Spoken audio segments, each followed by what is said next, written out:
Let me show you how we can download TikTok on iPhone 16e.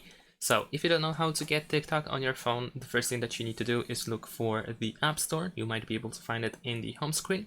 If not, then we can go to the app library, find it somewhere over here. In my case, it is in suggestions. If you still cannot find it, tap on the app library search field here in order to look for the App Store. And let's open it.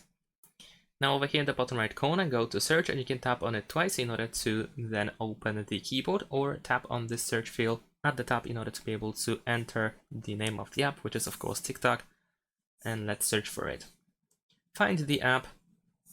You can tap on the app in order to proceed to its page and then press this cloud icon with the arrow in order to start downloading the app. Wait a couple of seconds. And once the app is installed, you should be able to immediately open it. You will see the open button, and that's pretty much it. The app will be also added to the home screen by default. If not, then you will find it in the app library. And that's it. Thanks for watching. Leave a like and subscribe to my channel, and see you in my next videos. Bye.